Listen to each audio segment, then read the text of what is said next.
The Own Your Intuitive podcast is for the creatives, spiritual entrepreneurs, and light workers in the world. The shining ones who have been told to dim their light and stop believing in magic. I say screw that. The time to rise is now.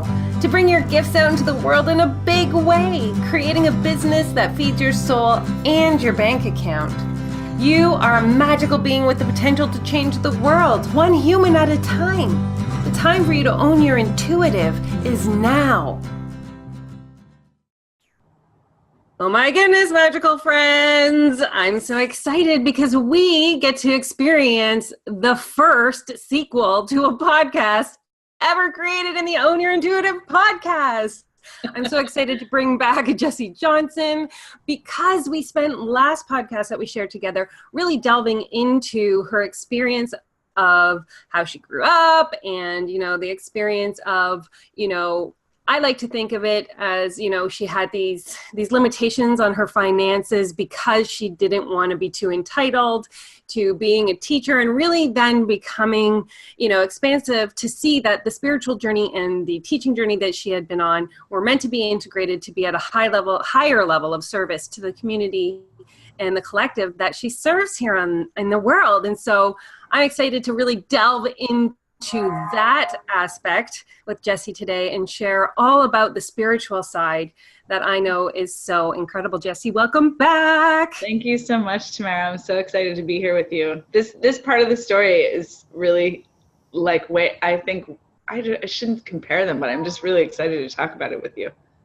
Well, I'm so excited to hear about it because where we kind of began the spiritual journey with you and tied it to the physical journey, right, was that when you started in teaching that it was stressful and you began the meditation process as a means to balance out that stress, right? And so that's kind of the beginning, I believe, of where we can start. Does that make sense? Sure.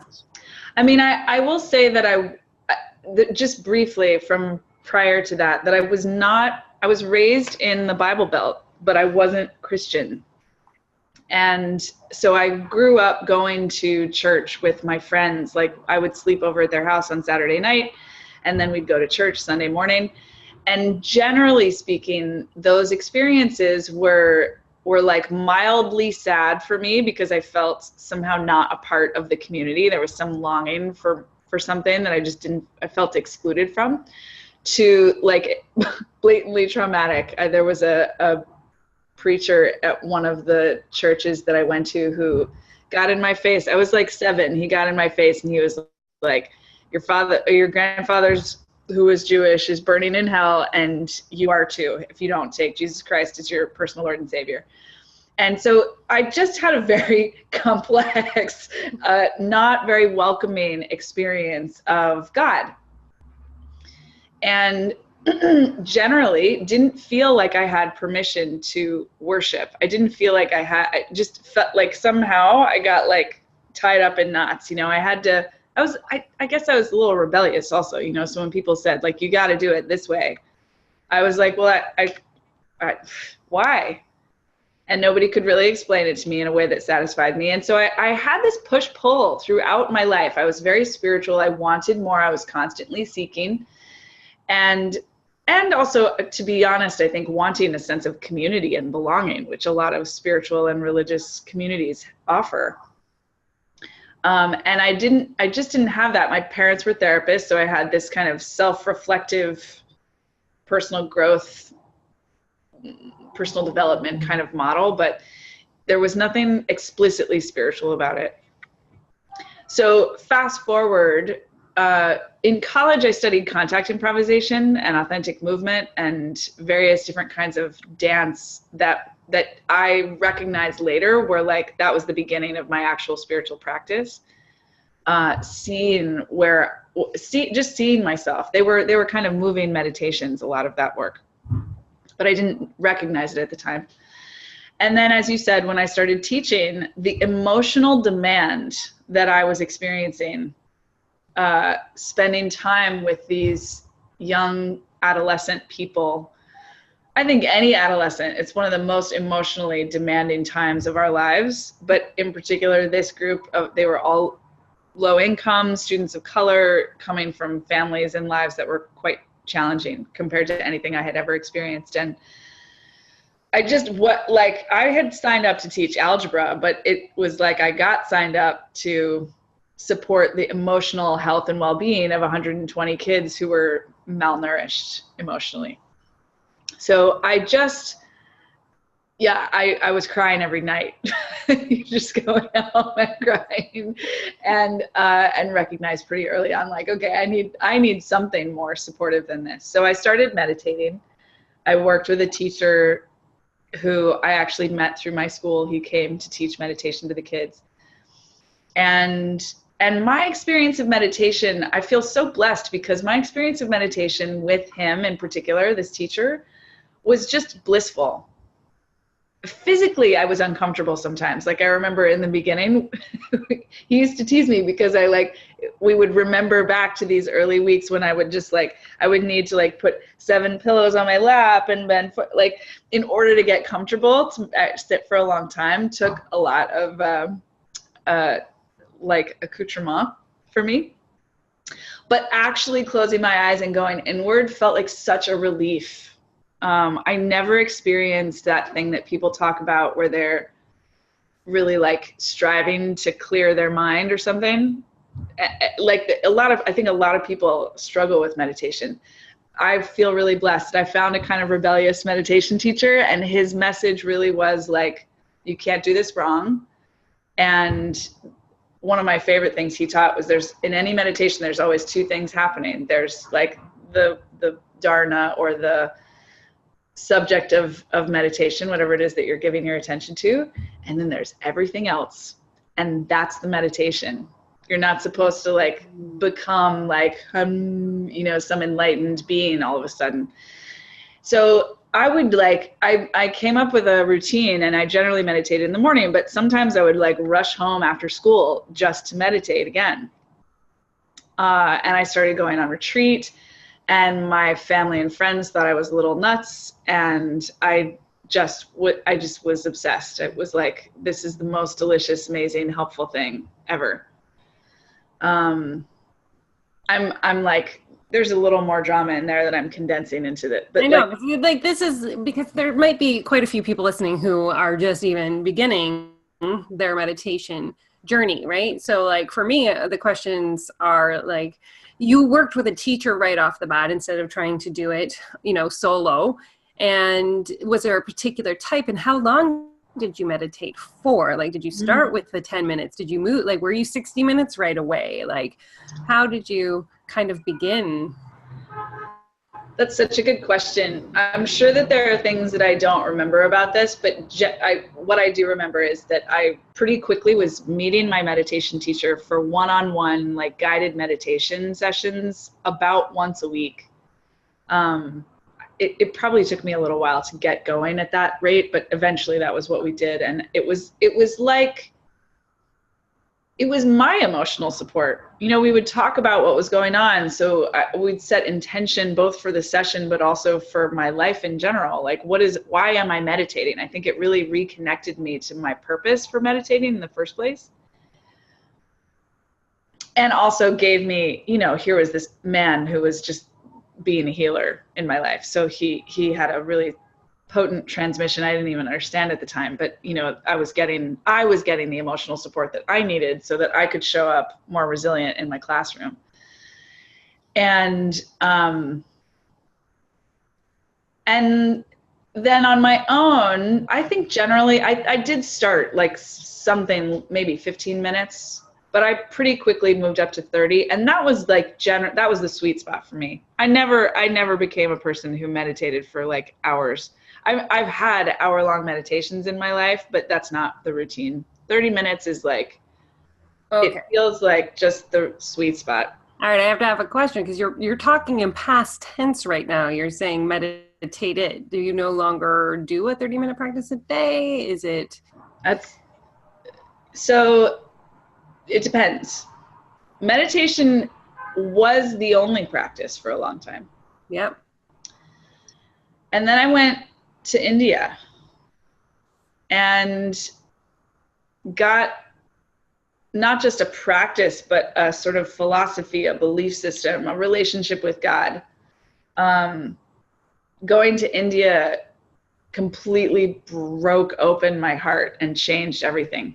I mean, that was I just have some questions here, because now it's like, okay, so here we go.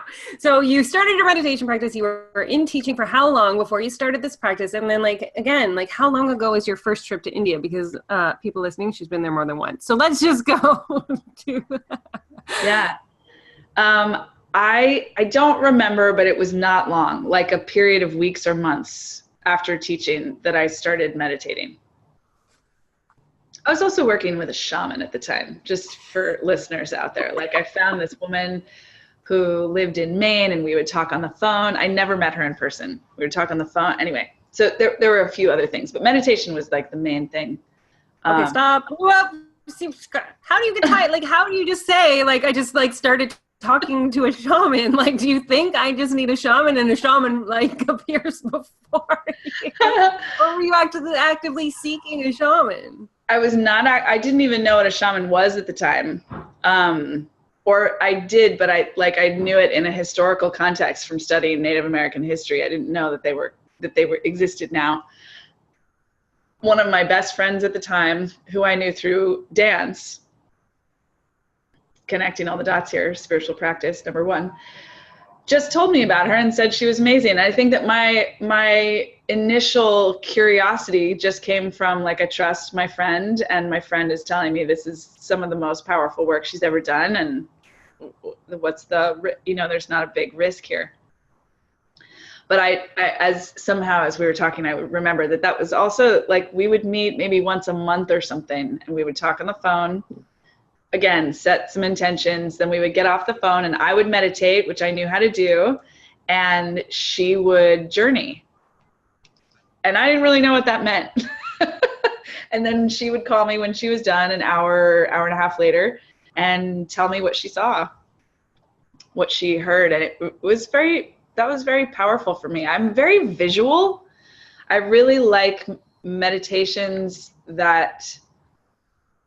and stories and metaphors that give me visual pictures of the resources that I have. So I still sometimes go back to this. There was a bear, a shape-shifting bear that showed up frequently in her journeys around me, and his sort of presence and emotional transmission really worked for me to kind of catalyze my imagination and cultivate a relationship with this entity, which then showed up again when I went to India and found myself at the feet of a Murti, a statue of Krishna, and it kind of shapeshifted again into this loving devotional relationship with God in the form of this beautiful young blue boy.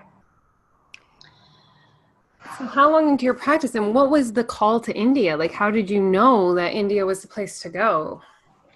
My teacher invited me. I was terrified. I remember really where at the time, it was the biggest financial choice I'd made.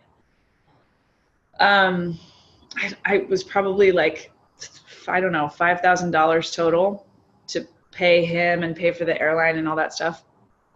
But I remember it being like, is this okay for me to do? Will I be okay? What will it be like? Can I get the time off school? Because I needed to miss some school. What will happen to me? Various fears. But I wanted to go, and it was clear. And I went, and it was amazing, because my teacher just took everything logistical, decision-making, financial off the table, and all we had to do was surrender. That was the practice. And India made it easier to surrender because, I think there's a few different reasons, but one of the most kind of gross, like superficial but powerful reasons is that it's so different from the States or Canada.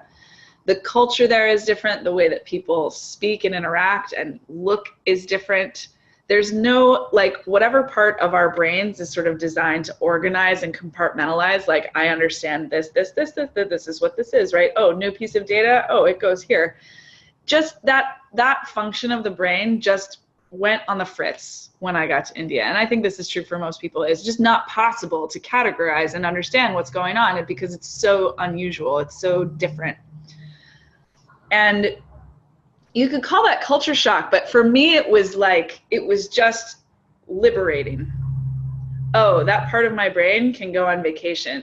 That sort of analytical, logical, judging, organizing part of my brain can just chill. And so that is actually what I was experiencing in meditation. But every time I came out of meditation, opened my eyes and started interacting, immediately that part of my brain would turn on again. And so going to India was powerful because we were there for, I think, 2 weeks, and I got to have an experience of really like 2 weeks solid of my brain just not doing that thing while I was open-eyed, moving around the world, interacting with people. And, then I knew it was possible. So that was a huge part of the experience that I brought back with me. And when I came back, everybody, again, all my friends and family were like, all right, now she's really gone off the deep end. Because I was so different. I was showing up so differently than I had before. Just like smiley and beamy and relaxed and genuine and curious and present and alive in a way that I had never been before. So it was really powerful. So how long ago was that, Jessie? I think it might have been 11 years, 10 or 11 years now was the first trip. And I went back 3 times in that same year. Oh, wow. All the same trip, same teacher, same pilgrimage. Because the other thing that happened is that I fell in love with God. I fell in love with Krishna. And I used that language deliberately because it really felt like that. I experienced all the things that I had felt in human relationships. I kind of had a crush period, which was very bizarre. I'm like, is this normal? And then it turns out, yes, actually, this is normal. In India, this is part of how people connect with God.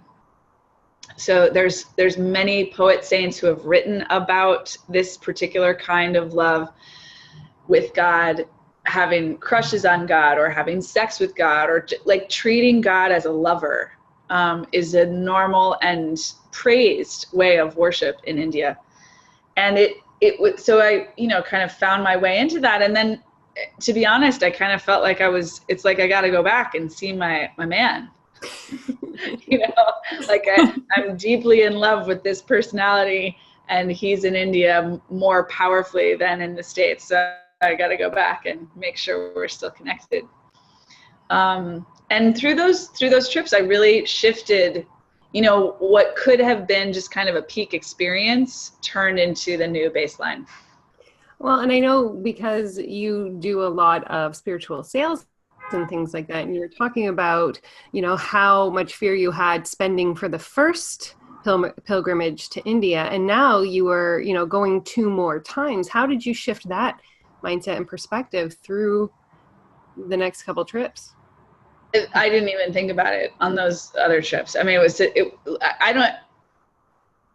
it worked out the first time without me. It's not like I changed jobs or like started making significantly more money then.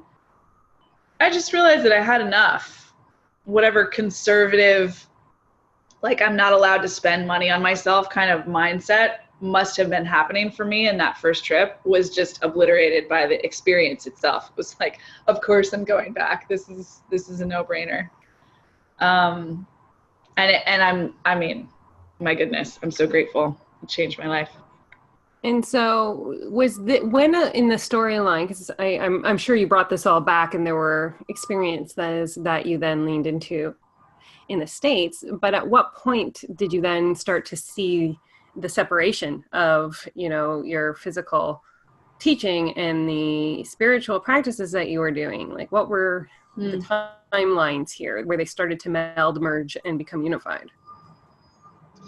Specifically in terms of like how I ended up creating a business that would allow me to bring the two together. Is that what you're asking about? Well, I think because there's so many people listening who maybe are living in the physical plane and they're only seeing, what they have directly in front of them, which is, this is my job. I need to go to work. I need to do all this, but they have this little side thing on this where they don't tell anyone that they, have these spiritual experiences. They keep them quite separate from, they don't often tell the people in their physical lives that they're, meditating, or maybe they're doing tantric dance. Maybe they're, going to women's circles.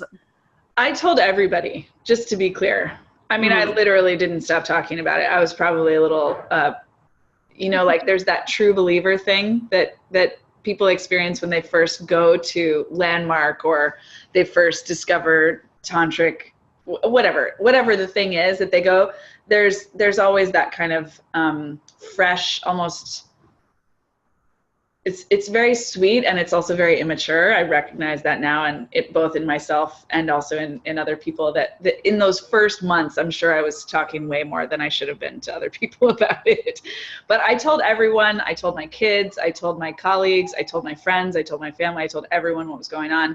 I wrote a book of love poetry. I compiled it almost like a little zine and gave it to everybody. I mean, I was very out about I'm in love with Krishna. Let's talk about it.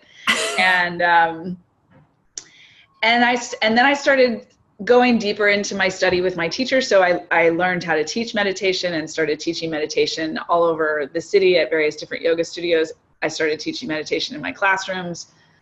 I started teaching meditation to teachers. It was very on the surface for me.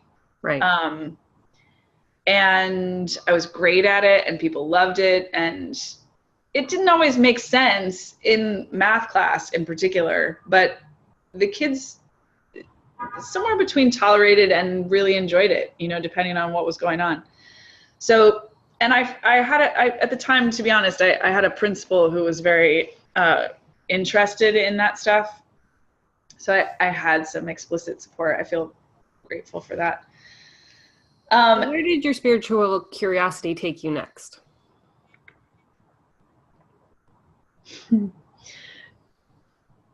So I'm on the fence about sharing this part of the story, but it's coming through, so I'll just share this. There was another shift because my teacher had a kind of a stereotypical fall from grace.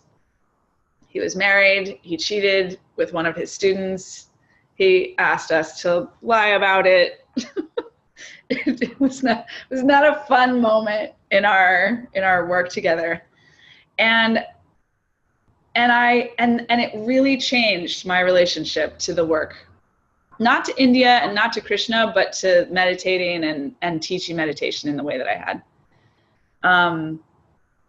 And so we were very close at the time, and it was heartbreaking for me. I was really, really sad about seeing that. It challenged me. I didn't know how to make sense of that at the time. It was like a sore spot for me. So we broke up in a way, like as student disciple guru kind of relationship. I got kicked out of the nest, or he left the nest, whatever the image is. So I think it was really important to empower me to come into my own, but there were some rocky periods in there where it was like, okay, I've lost my sense of direction and guidance here. And I do think it's valuable to say that out loud, because I think it's so common. It's so common that people have that experience especially when they go deep into one tradition or lineage. Eventually you find the shadow, and if the structure or the teacher doesn't really know what that shadow is or is about, it comes out messy, and it can be dramatic and sometimes even traumatic or re-traumatizing. I have so much love and respect for my teacher, and now when I look back on that, I have total love and faith for him through that process, and for me through that process too. I don't have any judgment about his choices now, but at the time I just couldn't make sense of it. And so I got much more drawn into ISKCON or like the Hare Krishna movement, which is very religious and rubs me the wrong way in all kinds of ways. But like, it was like, I got to go somewhere.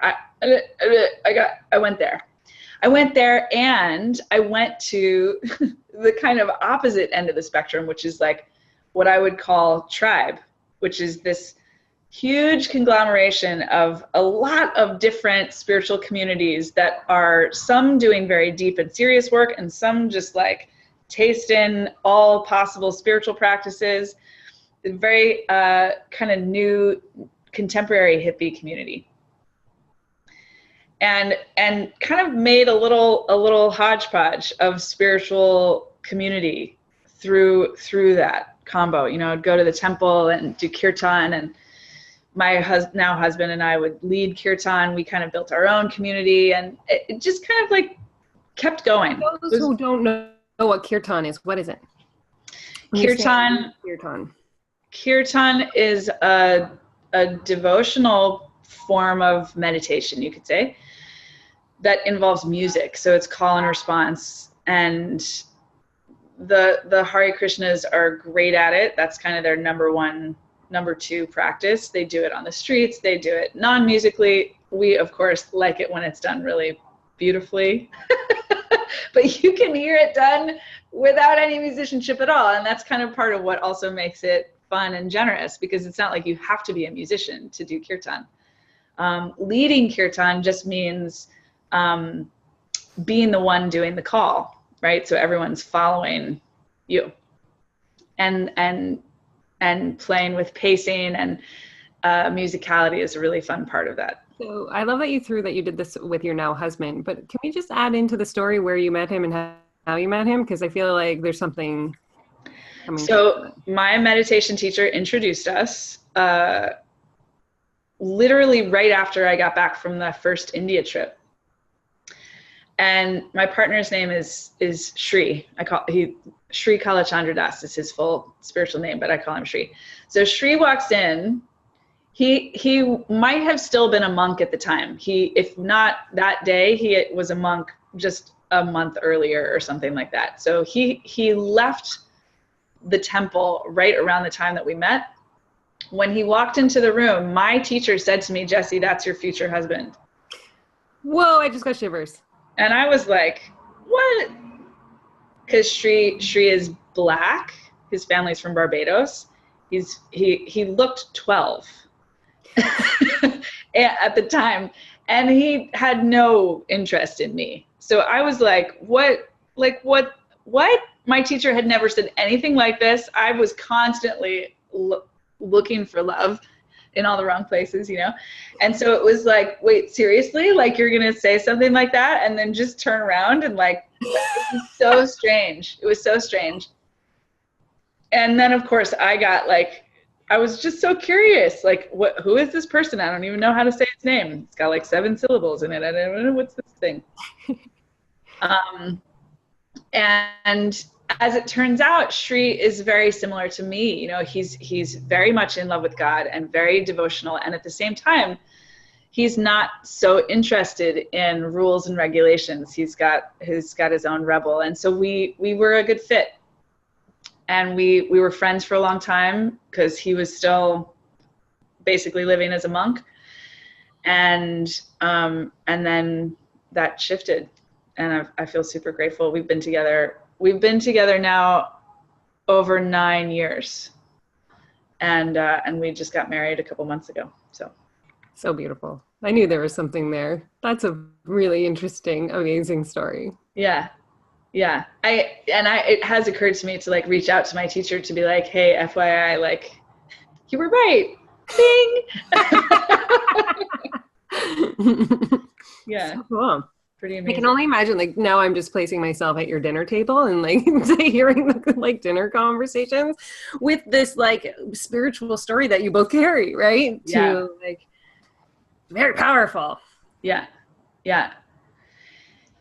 It's really special. We were just on retreat this weekend with our Bhakti community, our devotional community from New York, and this community has really matured and grown, and it's a very vibrant and alive I would say it is still a religious community, but they're much more expansive. There was like a breathwork workshop. Love breath work.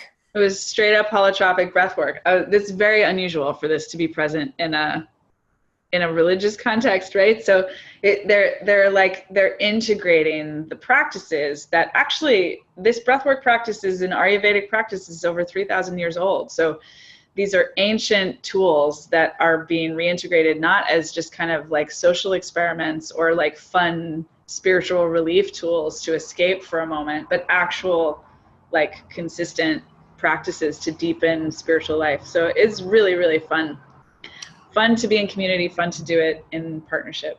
So we're in two different levels, merging, now we're throwing in bhakti. Can we like bridge the gap from like where we were to where you just brought us? Yes. Well, so just to give a little definition there, bhakti, because I think this is a useful word to know. Bhakti is the name for spiritual love in Sanskrit. Okay. And it's a much more fun word, I think. So the Hare Krishna movement is a bhakti practice based movement. But there's many others. The Hare Krishnas are not the only ones. And so a lot of people listening, I'm guessing, will know this word. But I am a super fan of bhakti and have been from the beginning for a couple of reasons. One, you get to fall in love with God. That's not the only way you can love God. You can also love God as a child or love God as a friend. There's like many different ways of relating to God. But I love being at the center of the practice, because I know that's what I'm here for. I am here to love just constantly. And whatever wounding or childhood trauma or whatever I experienced, insecurity, all that stuff that kind of blocks that love is here to be transformed. And for me, the bhakti practice does the best job of that. And there's lots of practices inside bhakti that you can use, but the fundamental message is love. Love God, and through that love, or that cultivation of love, love yourself, love the world, love people. And the other piece that I think I've been thinking about this, of course, especially because we were just immersed in it this weekend, about the connection between business and bhakti, and just challenge in bhakti. I mean, bhakti as a tool for living more fulfilled lives, is that in bhakti, when we are experiencing suffering or separation or insecurity or heartbreak or any of these kind of difficult negative emotions, judgment also, contraction, anger, rage, any of the, right? So that whole spectrum, those feelings in bhakti can be used almost more effectively than the positive ones as fuel for crying out. Sri Kala says all the time when we lead kirtan, this is a crying school. We are learning how to cry out to God. Because when we feel that, and I think people resonate, this is why so many pop songs are about like heartbreak. It's like that those intense emotions are what crack us open.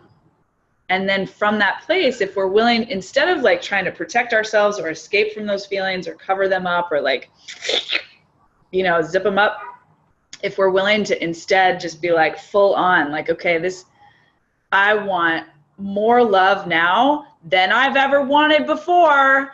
Like, fucking give it to me, now. There's a huge vacuum. It's a very effective tool for transmuting those feelings and using them to reconnect to the truth of who we are. And I just had never, as I shared before, I wasn't like so much in a meditation context that would tell me to do it right, but my whole life was about doing it right. I was a very good girl. I was a very good student. I was a very good. That was very tight. And so then anytime that something wasn't working or I had a hard time, I didn't know what to do with those feelings. I didn't know how to use them. I didn't know how to recycle them, compost them. And so they just got toxic. Yep. And so Bhakti is one way and it's my favorite way to use those emotions instead of letting them fester, and to use them to reconnect to God. And it's such a simple thing. I did it this morning. I woke up this morning, was a little underslept, little grumpy because of who knows what I dreamt about, just a little. And I got real excited because I was like, ooh, this is good. Like, this stuff is the stuff that connects me fastest. So like, all right, Krishna, I just want to like cry in your lap, right? And like kind of letting myself whine and complain to God. Like, why do I feel so connected from you? Why is it so painful to be like, why am I even here in this body? You know, not as there's something wrong, but as an offering. I think this is very esoteric. See, by the way, that just made me really emotional, and I am going to assume that those listening will also be affected by that. So I just want to pause here, not as a complaint, but as an offering. That's a really powerful statement and permission giving. Yeah. For those who are present and listening. Yeah. God'll take anything we offer. In India, there's this practice that happens all along the Ganga and all the rivers, but the Ganga in particular. You know, people in India are often really poor. They're very devotional. They want to offer something to God. They think of the river as one of the forms of God. And so they'll go to the river and they'll scoop up some of the water, and then they'll offer it to the river. And they'll scoop up some of the water and they'll offer it to the river. It's such a simple thing. I mean, they're literally, it's not like that. You know, another image that might help people is it's like a child getting a gift for their mother or father, right? Like, presumably, let's say it's Father's Day is coming up, right? So they're going to get gifts for their fathers with presumably their father's money, right? It's not about that. That's not the thing that makes dad go on the inside. It's the thought, it's the intention, it's the love, it's the devotion, it's the offering. It's not that the 4-year-old somehow went and sold lemonade to make the money, right? Like, that doesn't matter. It doesn't matter where the thing itself comes from. We can offer the Ganga back to the Ganga. We can offer our love in any form. And you know, hopefully fathers on Father's Day will lovingly receive that all, but for sure God is the unconditional loving recipient of all of our material, all of it. And so I know that we only have less than 10 minutes left. So I want to start to bridge when you decided to bring the spiritual practice into your business, like how you integrated that into the whole. Mm-hmm. Yeah.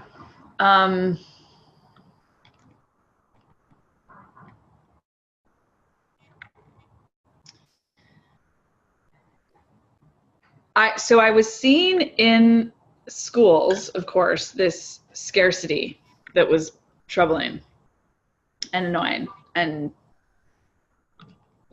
just made everything was a struggle. They were missing the love, right? They were missing the spiritual understanding. They were missing the ease.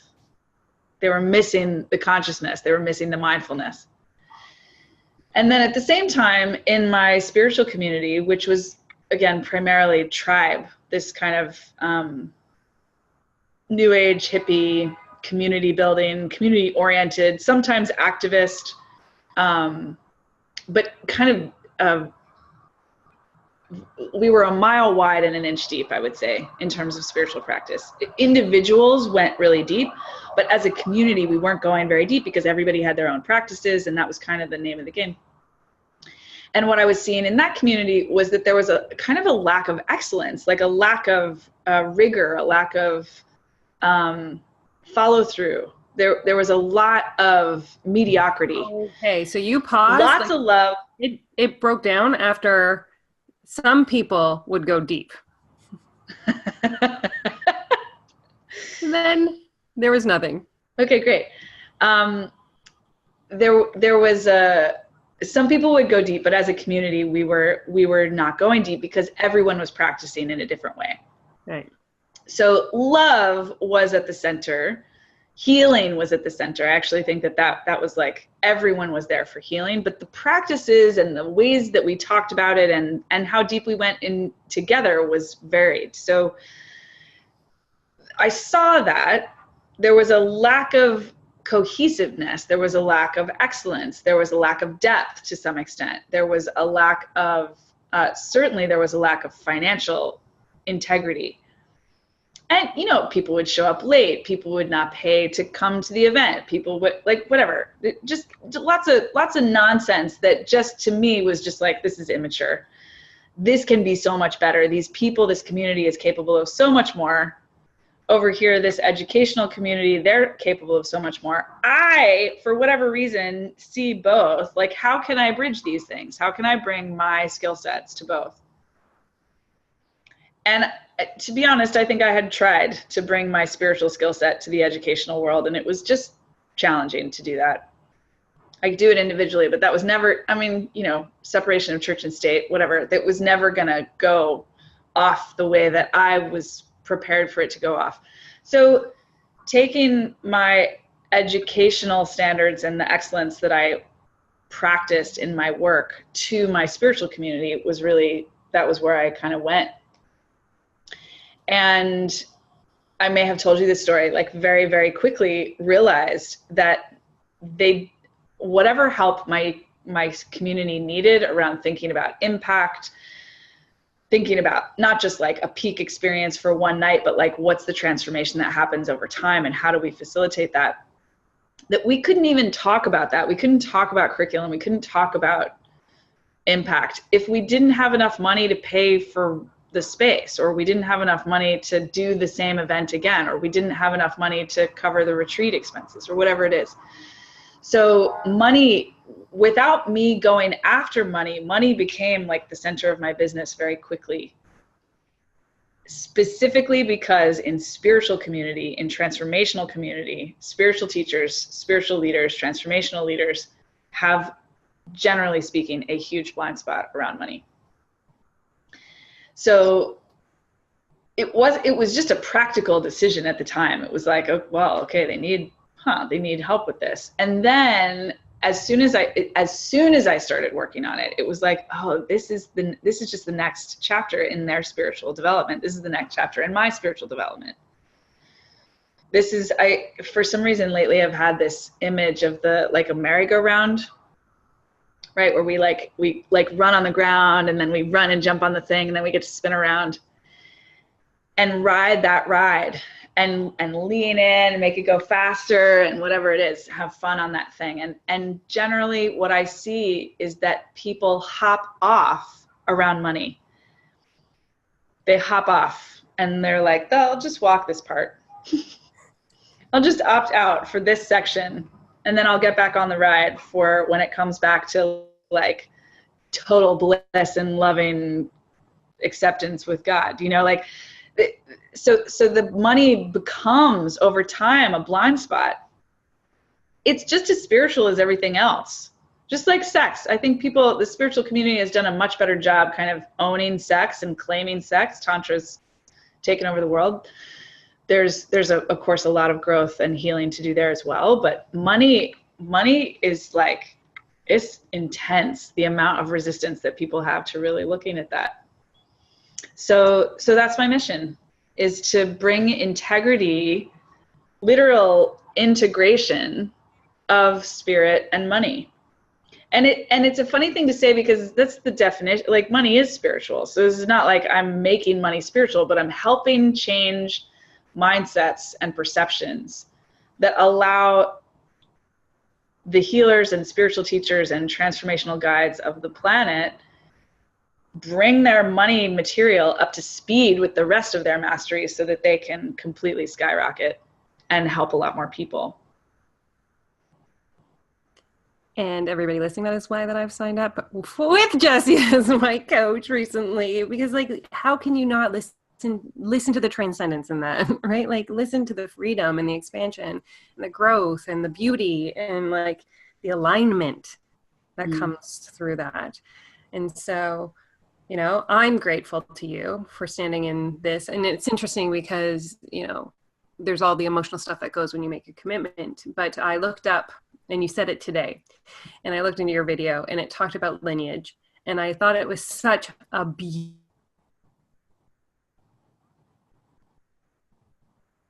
and then I just wanted to kind of like touch on it here about when, you know, the person that you're choosing to work with makes the decision to do the work on themselves, which then allows the person that they work to create the container for the work that they need to do on themselves. And then it really is this beautiful, like interconnected, like linear growth cycle where, you know, my ultimate dream, and you can probably connect with this too, is to change the earth this way, like change the vibration of the earth through love. Absolutely. The world is ready for it.